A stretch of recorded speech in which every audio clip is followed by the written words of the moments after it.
Olá pessoal, graça e paz, tudo bem com você? Aqui o pastor Edu novamente. Hoje nós vamos falar sobre Jesus, a fonte inesgotável de água. Mas antes disso, vamos orar ao Senhor, como sempre fazemos, pedindo a Ele a sua orientação, a sua direção, que seu nome seja glorificado em mais esse momento. Feche teus olhos onde você estiver agora, ora ao Senhor. Pai, em nome de Jesus, te rendemos graças, porque sem Ti nós nada podemos fazer e nada somos. Obrigado, Jesus, pela Tua misericórdia. Te pedimos que Tu renoves em nós um espírito de adorador, um espírito de busca, Pai. Que nosso desejo seja sempre te adorar e de estar na Tua presença. Obrigado, Jesus, porque Tu és um Deus fiel. Fala conosco, fala no nosso coração. Em nome de Jesus eu te oro. Amém. Graças a Deus. Pois bem, queridos, o texto de hoje é um texto bastante conhecido da grande maioria e nós vamos tentar meditar um pouquinho sobre ele, que eu acho que é um texto muito profundo. Como eu disse, Jesus, a fonte inesgotável de água. Peço que você abra sua Bíblia no Evangelho do evangelista João, capítulo 7, versículos 37 e 38. João, capítulo 7, versículos 37 e 38. A palavra de Deus ela fala assim: o último dia da festa era o mais importante. Naquele dia, Jesus se pôs de pé e disse bem alto: se alguém tem sede, venha a mim e beba. Como dizem as Escrituras Sagradas, rios de água viva vão jorrar do coração de quem crê em mim. Aqui nós estamos falando de um momento ímpar na vida de Jesus. Mas antes de entrarmos exatamente no tema, vamos entender um pouquinho qual foi a característica do apóstolo João ao escrever este evangelho. Primeiro que João ele não tinha a preocupação de falar sobre o reino de Deus, como foi o caso de Mateus, por exemplo. Mas o objetivo de João, principalmente, era dar ênfase ao próprio Jesus como Messias. Era provar ao mundo que Jesus era o Messias. É sabido de muitos de nós que antes de Jesus Cristo nascer, muitos outros homens já tinham se levantado dizendo ser o Cristo, dizendo ser aquela pessoa enviada por Deus para esse momento de salvação, de libertação do povo de Israel. E esses homens anteriores a Jesus, eles no início, eles conseguiram congregar para si pessoas, seguidores, mas eles foram presos, foram mortos e seus ideais caíram por terra. Jesus, ele agora chegou, ele agora estava ali dizendo ser o Cristo, assim como os demais. Ele conseguiu atrair muita gente que acreditou na sua fala, que o seguiu como discípulo e, assim como os outros, Jesus também foi preso e Jesus foi morto. Até aí parece uma história muito parecida, mas a grande diferença vem a partir daí, porque Jesus, o verdadeiro Cristo, o Messias, aquele que foi enviado por Deus, ele venceu a morte, ele ressuscitou e através dele nós temos vida eterna até hoje. E o apóstolo João, ele tinha a preocupação de provar que Jesus, ele era verdadeiramente o Cristo. Ele não era uma farsa como todos os outros anteriores a ele. E João, ele tinha esse cuidado de em todo o seu relato do evangelho provar e apontar que Jesus, ele era o Cristo enviado por Deus. O apóstolo João, ele começa no versículo 17 do capítulo 1, mostrando que Jesus, ele é superior a Moisés. Nós vamos ler lá em João 1,17, que a lei foi dada por meio de Moisés, mas o amor e a verdade vieram por meio de Jesus Cristo. João não invalida a importância de Moisés, mas fala que Jesus ele vai trazer algo maior e mais duradouro. O apóstolo João, ele também vem trazer algo que muitos não estavam entendendo, porque antigamente lá em Êxodo capítulo 4, versículo 22, Moisés, ele falou que Israel era um povo escolhido, exclusivo de Deus. Está escrito assim, Deus falando com Moisés, né? Então você lhe dirá que eu, o Senhor, digo o seguinte: Israel é o meu primeiro filho. Então Moisés aprendeu isso, passou para aquele povo que Israel é um povo escolhido, separado. O apóstolo João, ele vem complementar, ele vem trazer algo a mais, que é muito importante. Ele fala que além de Israel, nação, existe o Israel espiritual. João capítulo 1, versículo 12. Porém, alguns creram nele e o receberam, e a estes ele deu o direito de se tornarem filhos de Deus. Então, a partir de Jesus, todos aqueles que crerem no seu nome, eles se tornarão parte de uma família espiritual. A igreja que estava sendo criada naquele momento, ela trazia para si, agregava para si povos de todas as raças, línguas, tribos e nações. João estava mostrando que Jesus, ele era o Cristo. Mas esse texto que nós lemos a princípio, que foi João capítulo 7, está falando de uma festa, talvez a mais linda de todas, que é a festa dos tabernáculos. Tabernáculo é uma festa que ocorre normalmente no final de setembro, início de outubro. É o provável período do nascimento de Jesus, não em dezembro, mas nesse período da festa dos tabernáculos. Crê-se, e eu imagino que seja o correto, que foi justamente nessa festa que José e Maria estavam indo para aquela cidade de Belém. Foi na festa dos tabernáculos, naquele momento tão sublime. E aqui no versículo 14 do capítulo 1 de João, tem uma passagem, um pequeno trecho, que dá a entender que Jesus nasceu nessa época. Porque ele fala que Jesus, ele taberculou entre nós. Ele veio habitar entre nós.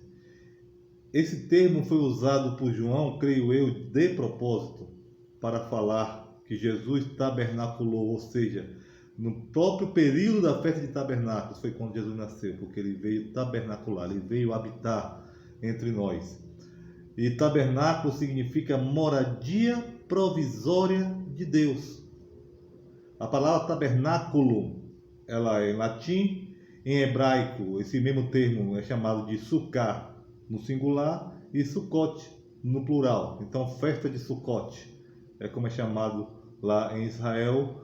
O latim, o grego, né, o romano, na verdade, a língua romana, latim, ela foi traduzida como tabernáculo.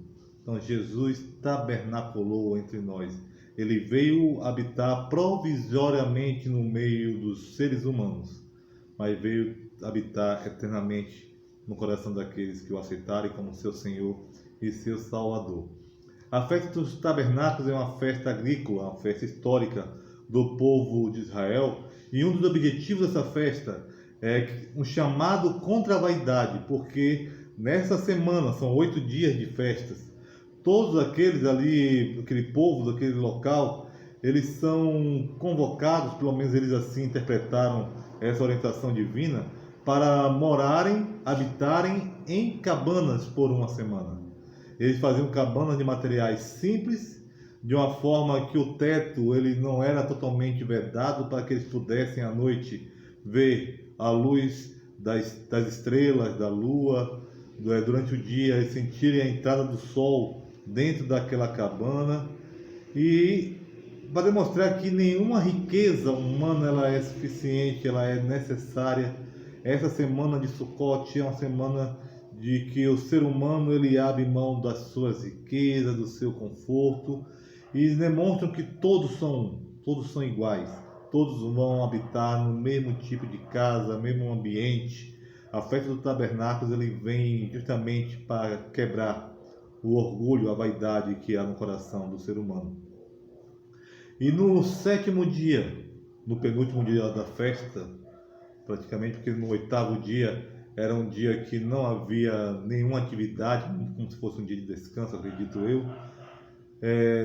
No 7º dia, que era o dia principal da festa, Havia um ritual que era maravilhoso, era lindo. Os sacerdotes saíam em marcha, todos com as suas vestes brancas, todos totalmente arrumados. E eles iam em marcha e em procissão até o tanque de Siloé, aquele mesmo tanque que Jesus curou um cego. O tanque de Siloé, que era um canal de água que o rei Ezequias usou lá em Jerusalém, provavelmente naquela guerra contra Senaqueribe, que ele fechou as fontes de água fora do palácio, mas o tanque de Siloé, ele era uma fonte de água subterrânea. Então, ainda que ele tivesse fechado o acesso de água para os seus inimigos não se alimentarem, o povo de Jerusalém, lá de Judá, eles não ficaram desprovidos da água, porque o tanque de Siloé era uma passagem de água subterrânea. Era uma arte de engenharia assim, maravilhosa para a época lá do rei Ezequias. Então, esse tanque se tornou bastante importante para o povo de Israel. Os sacerdotes saíam em marcha até aquele tanque, e ali eles pegavam as suas jarras, enchiam de água e iam em direção ao templo. Quando chegavam no templo, eles derramavam a água no altar. Essa simbologia era para agradecer a Deus pelo ano que se passou, o ano anterior à festa de tabernáculo, e o ano que iria se iniciar a partir da festa de tabernáculo. Então, um ano antes e um ano depois, entre as duas festas, eles faziam essa prática como um agradecimento a Deus sobre a fartura, sobre a provisão, a colheita, tudo que Deus tinha feito para o seu povo. E aqui em João 7,37 ele fala que era o último dia da festa, que era o mais importante. Apesar de ter o 8º dia, que era um dia totalmente, digamos assim, feriado, é chamado de último dia porque era o dia mais importante da festa. Que Jesus se pôs de pé e gritou. Ele não simplesmente falou, ele não simplesmente chamou as pessoas para ouvirem uma declaração dele. Ele gritou bem alto: se alguém tem sede, venha a mim e beba. Naquele momento estava se cumprindo a finalidade da festa dos tabernáculos. Naquele momento, Jesus estava chamando para si a responsabilidade, dizendo: olha, eu estou aqui em forma humana, contemplando o cumprimento dessa festa, que talvez seja a festa mais linda de todas, lá no povo de Israel. Ele falando: eu sou o cumprimento dessa festa, sua finalidade dessa festa. Para alguns, Jesus ele era o Messias, acreditaram naquela palavra e o abraçaram aquela fé. Mas para muitos, Jesus era um lunático, era uma pessoa que não tinha a menor noção do que estava falando, ele não tinha a menor compreensão do que estava dizendo, ele se dizendo ser Deus, se dizendo ser o cumprimento da festa dos tabernáculos. Aqueles que não criam em Jesus achavam isso absurdo. Mas para nós que temos a revelação da palavra de Deus, nós que abrimos o nosso coração ao Senhor e o Espírito Santo traz a sua revelação para nós cremos que Jesus é a fonte inesgotável da água. Quando Jesus se encontrou com a mulher samaritana, ele falou que quem bebesse daquela água, ou seja, quem se enchesse da presença dele, do próprio Cristo, jamais voltaria a ter sede. Lá em João 4,14, Jesus falando: mas a pessoa que beber da água que eu lhe der, nunca mais terá sede, porque a água que eu lhe der se tornará nela uma fonte de água que dará vida eterna. Jesus está dizendo que ele era um manancial, uma fonte de água que ninguém voltaria a ter sede se estivesse cheio dele no seu íntimo, na sua alma. Mas que água é essa? Que água é essa que está falando que quem beber nunca mais terá sede? O salmista, lá no capítulo 42, ele fala: assim como a corça deseja as águas do ribeirão, assim também eu quero estar na tua presença, ó Deus. Eu tenho sede de ti, o Deus vivo. Quando poderei ir adorar na tua presença? O salmista está falando do desejo de encontrar essa água. Essa água é a presença de Deus, é a presença do Espírito Santo. Ele fala: eu quero essa água, meu coração deseja estar na tua presença, eu quero estar contigo, Senhor. O ser humano tem dentro de si a percepção da eternidade. O Salomão, lá em Eclesiastes 3, versículo 11, ele fala que Deus colocou dentro de nós, está lá, Deus marcou o tempo certo para cada coisa. Ele nos deu o desejo de entender as coisas que já aconteceram e as que ainda vão acontecer. Porém, não nos deixa compreender completamente o que ele faz. Ele colocou dentro do ser humano a ideia da eternidade. Ele colocou dentro de nós que todo ser humano ele anseia, ele tem desejo, ele precisa estar em contato com um ser espiritualmente superior a ele. Mas aquele que une o seu espírito ao Espírito Santo de Deus consegue encontrar uma fonte de água que nunca se acaba. Tem pessoas que usam o seu espírito para manter contato com a entidade que só vai lhe trazer dor, frustração, tristeza. Mas nós, aqueles que foram alcançados pela palavra do Senhor, unimos o nosso espírito ao Espírito Santo de Deus para que nós possamos saciar todo o nosso desejo, as nossas vontades em Cristo Jesus. Somente Jesus é o caminho para que a nossa alma seja plenamente saciada em Deus. Não há outra possibilidade, só Jesus traz paz ao nosso coração. João 14,6 fala, Jesus respondeu, eu sou o caminho, a verdade e a vida, ninguém vem ao Pai a não ser por mim. Ele é a única fonte de água que traz consolo, conforto e a certeza da vitória ao nosso coração. E nós também percebemos o Isaías, no capítulo 44, versículo 3, ele traz algo muito tremendo para nós, que em outras palavras ele quer dizer que o tamanho da nossa sede determinará a quantidade da água que receberemos. O tamanho da nossa fé dirá a quantidade da água que nós beberemos. Isaías 44, 3 fala bem assim, porque eu derramarei água sobre o chão sedento e torrentes sobre a terra seca. Derramarei o meu espírito sobre a sua posteridade e a minha bênção sobre seus descendentes. Ou seja, se você apenas estiver sedento, Deus derramará água sobre você. Mas se você estiver seco, se a sua necessidade for muito maior de Deus, Ele vai derramar torrentes de água, rios de água sobre você. Então o tamanho da tua sede é que vai determinar quanto de água que o Senhor vai te dar. Se você quer apenas notar um pouco de sede, se você não está almejando muita água, Deus vai te dar a água conforme a tua fé. Mas se você estiver totalmente sedento, a terra seca, estiver realmente desesperado por essa água, o Senhor derramará rios de água viva sobre ti. Você será saciado, porque o Senhor promete e Ele cumpre na tua vida. Este mesmo rio é quem transforma a vida daquele que se chegar a Deus. Quem tomar dessa água terá uma vida transformada. Jesus respondeu a Nicodemo no capítulo 3 de João, versículo 3, em verdade eu lhe digo que se alguém não nascer de novo, não pode ver o reino de Deus. Talvez, na verdade, o texto de João fala que Nicodemo se assustou, se surpreendeu, mas aquela não era uma afirmação estranha. Ele talvez não tenha se atentado, porque lá em Ezequiel capítulo 36, versículo 26, o profeta já tinha dito, Deus falando ao povo, eu lhes darei um coração novo e porei dentro de vocês um espírito novo.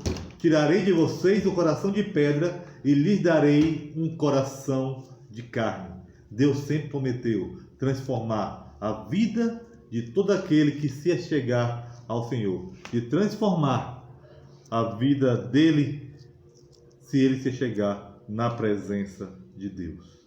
Jesus é essa água viva. Somente através dele conseguimos a mudança de caráter e uma nova vida. Qual o tamanho da sua sede?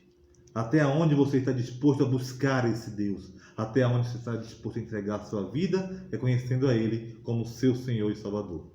Que Deus possa completar essa mensagem no teu coração e que Jesus seja essa água viva na tua vida. Que você não busque em outro local uma fonte de água, porque você ficará com sede. Mas em Jesus você terá uma vida saciada no Espírito Santo.